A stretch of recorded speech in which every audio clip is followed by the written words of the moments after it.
She met too late. I met her after I'd already learned how to leave. That mattered more than I understood at the time. My life wasn't chaotic anymore. It wasn't impressive either. Just deliberate. I'd learned how to choose my days instead of letting them happen to me. That made everything quieter, including me. Her name was Elena. We met at a place neither of us belonged. A friend's rooftop gathering. Too loud, too many people trying to be interesting.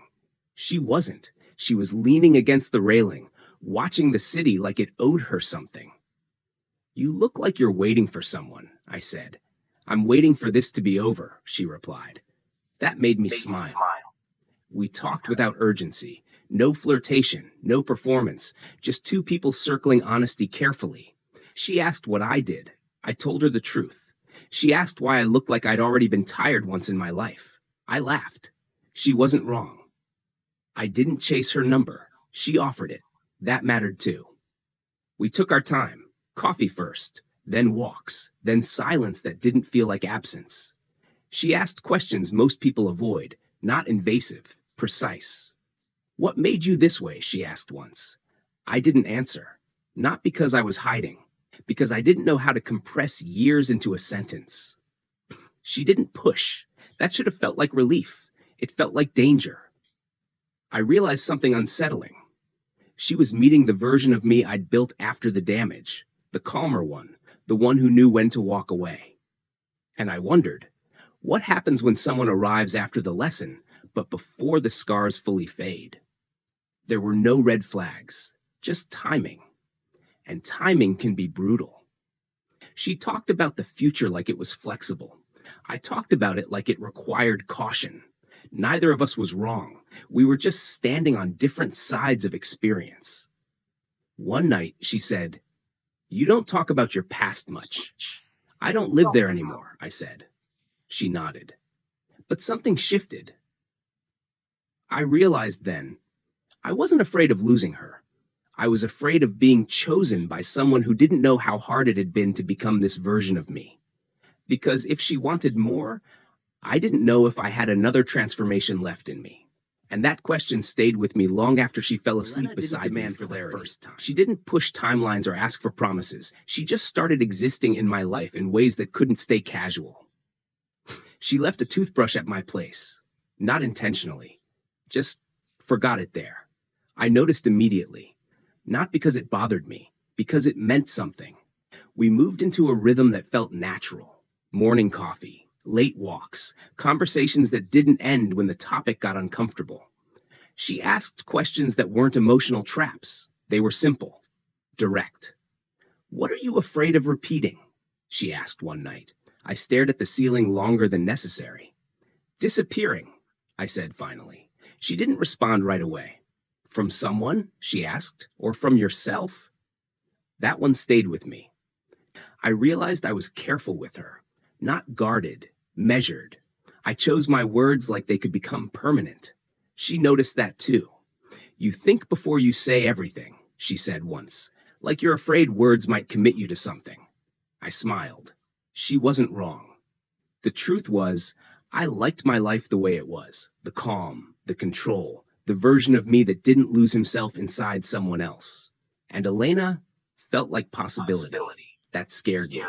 One evening, we ran into an old friend of mine, someone who knew me before, someone who casually mentioned a story Elena hadn't heard, a version of me she'd never met. Later, walking home, she asked, "Why didn't you tell me about that part of your life?" "I didn't think it mattered anymore," I said. She stopped walking. "It matters if it shaped you." That's when I understood the gap between us. She wanted context. I wanted distance from who I'd been. She didn't want to change me. She wanted to know me. And somehow, that felt heavier. We sat on a bench. Cold air. City noise fading into background. She looked at me differently then. Not disappointed. Curious. "I'm not asking you to go backward," she said. "I just don't want to love a version of you that's edited." That word hit harder than I expected.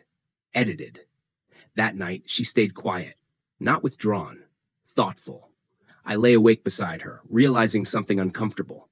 I'd learned how to leave, but I hadn't learned how to stay when staying required being fully seen. In the morning, she kissed me like nothing had changed, but something had, inside me. I wasn't afraid she'd leave. I was afraid she wouldn't, afraid she'd ask for more truth than I was ready to give. And for the first time since we met, I wondered, was I protecting my peace or hiding behind it? That question followed me all week, into meetings, into silence, into the spaces where I used to feel sure of myself. By the time Elena asked me where we were headed, I already knew this story wasn't dramatic. No ultimatum, no tension in her voice, just a question asked by someone who was already standing still. I don't need guarantees, she said. I just need to know if you're actually here. I nodded. Too quickly. She noticed. I spent the next few days avoiding the answer. Not her. The truth. I went back to places that used to feel neutral. The park where I thought best, the cafe where I sat alone after work, the long streets where I used to walk when I didn't want to feel anything. They didn't help this time. Because the question wasn't, what do I want? It was, who do I become if I let someone see all of me again? I realized something uncomfortable. I had rebuilt my life after loss by minimizing risk.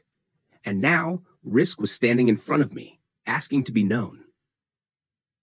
When I met Elena that night, I didn't prepare a speech. I just spoke slower than usual. I don't disappear anymore, I said, but I'm still afraid of what staying might cost me.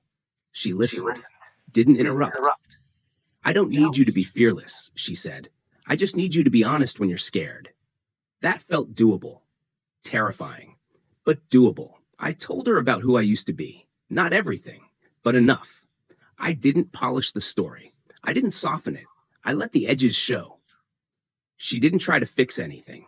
She didn't ask for reassurance. She just held my hand and stayed quiet. That mattered more than words. I realized then, peace isn't the absence of vulnerability. It's choosing it without armor. Things didn't suddenly become perfect.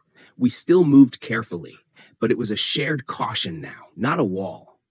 Weeks later, I noticed something strange. I wasn't measuring my words anymore. I wasn't rehearsing exits. I was present, not because I felt safe, because I felt seen. One night, she said, "You don't seem smaller with me." I smiled. That's new. I don't know how long this will last. That's not the point. I know I'm not hiding, and for now, that's enough. I met her after I learned how to leave, but I stayed because I finally learned how to remain.